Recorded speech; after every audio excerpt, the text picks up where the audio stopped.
What's going on, guys, and welcome back to another Supercoach EPL game week review and game week preview. We actually did quite well. We broke the hoodoo, which has been happening for about 2 or 3 months now, rising up into the high 300s and going into the low 300s. We've broken it. We've smashed through it. We scored 169 and we had a rank change of 78. So we moved into 285th, and that was largely due to Bruno, Palmer, and also Erling Haaland, which, when I saw the scores, it was looking like a blank for our City boys, but they came in clutch. They scored That's 24, 31 points just from all of them, which was absolutely lovely. Let's get rid of that congratulations little trophy thing. And as you can see, we've already made some trades. So, team as follows: David Raya in goal, Mark Guy on field, Calafiori is back, he has a double, Urian Timber, he has a double. He's going to be our captain for this double.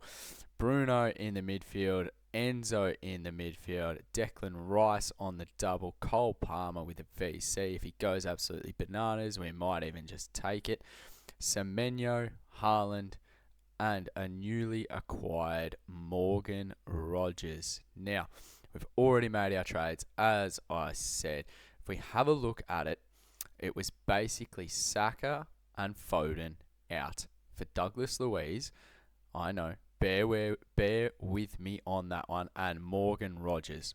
Right, so the reason I don't really need to talk about trading Foden out anymore.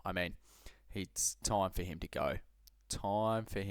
Saka injured, meant to be back for the North London Derby. Of course, he's back against my Spurs, but I think on the double and looking forward to the blanks that will no doubt come up, he's got to go. So, had a look at the fixture runs coming up and narrowed it down to either a Brentford forward, so Thiago or Morgan Rogers, and then obviously whatever was left over for someone decent that we could put on our midfield bench, use as cover if needed.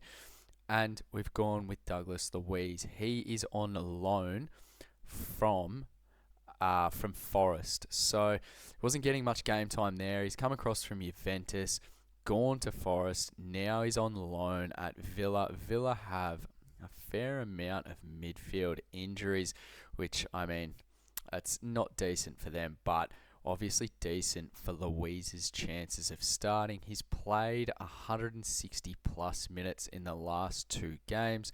I think he's got one of those defensive midfield spots or box-to-box midfield spots basically nailed down. Happy with the cover. They've got good fixtures coming up, as I alluded to before.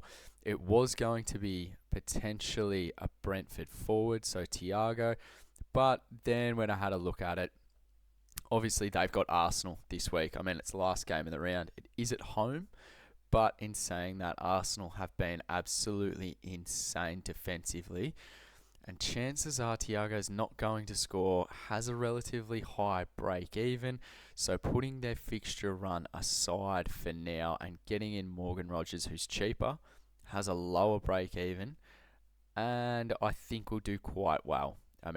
He's basically set and forget, and we bank more cash as well. We bank 1.8 million. So we actually profit, 1.3 million from what we initially had.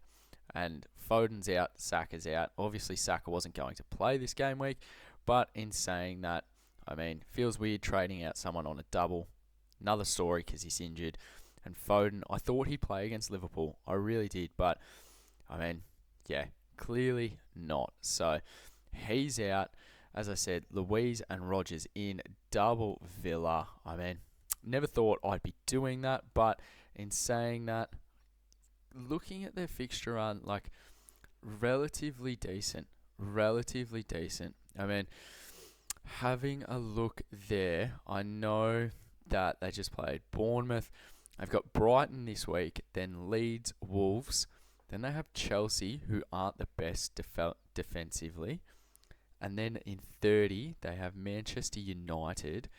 But in 31, in one of the blanks where we're going to need coverage, they have West Ham. So more than happy to dive into, well, basically an on-field option in Rodgers and also, I guess, a coverage option type player in Louise, who, I mean, has fairly decent underlying data and good baseline points. So no returns, but still scored a 9.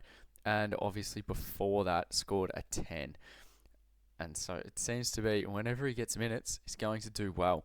So happy to take that on. Happy to bring those two in. I guess the plan so far is to slowly take out our Arsenal players and, hate to say it, but also our City players. So after this double, I think we're going to be looking at ditching probably Calafiori and someone else. Now we do have, well, we've got 3 boosts, so we can use 9 trades if we wanted to in 3 consecutive weeks. But with 12 trades remaining, I'm hoping to basically get rid of 6 players from Arsenal and also City, depending on how it goes and depending on how we can cover them. If Supercoach does follow, I guess, the FPL fixtures that are predicted to happen, because in 31, a lot of predictions have come out that Arsenal will blank and also City as well. But in saying that, Supercoach doesn't always follow the FPL schedule, so one to keep an eye on there. And I mean, it's fairly straightforward. I was toying with Cucurella on field over Rodgers, but I mean, Leeds have been okay. That's who Chelsea have. First game of the round. If we're looking at that, I mean, I think Chelsea beat Leeds, but also I think Leeds actually score there. So hence why I'm playing Rodgers. And if Villa are to beat Brighton, which I think they should, then chances are Rodgers will be either in the goals or in the assists. So more than happy to be bringing him in, and also with the nice fixture run coming up and the potential non-blanking in 31. Taking out 2 blankers in Foden and Saka for that game week, and bought in Rodgers and Luiz. So relatively happy with the trades. I couldn't work out anything better that obviously affects this week and the long-term run. So that's what we're going with. And if we look at the fixtures, as I said, I think Chelsea beat Leeds. Leeds probably nick a goal there. Everton and Bournemouth, we have nothing in that. Tottenham and Newcastle, again, we have nothing in that. West Ham and United, we obviously have Bruno, who we VC'd. And I mean, until the very end, it was looking a bit dicey. And I mean, if we didn't go with Bruno, we would have went with Fernandes captain. So we would have missed out, which, yeah, if Bruno didn't return, we would have been in trouble. Then there's Palace and Burnley. We have nothing in that. City and Fulham. So hopefully the City boys can perform. Forest and Wolves, nothing in that. We have Sunderland and then Liverpool. Again, nothing in that. And then you've got the Arsenal double. So hopefully it's a double clean sheet. Timber with some attacking returns. That would be absolutely amazing. And we can continue climbing up the ranks. Because, as I said, I mean, we're looking okay. We're doing quite well. We've planned well. We're trying to, I guess, execute the plan of jumping off the Arsenal and City players. And that will happen in good time if, obviously, they follow the same blanking fixture schedule as FPL. But recap of 25, we scored 169. We moved up 78 places to 285th. And this week, it's basically going to be VC Palmer.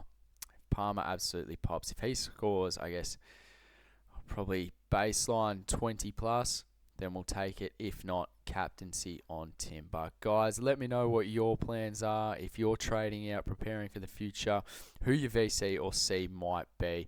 Leave a like, leave a comment, and if you're not subbed, make sure you do, and have a fantastic evening.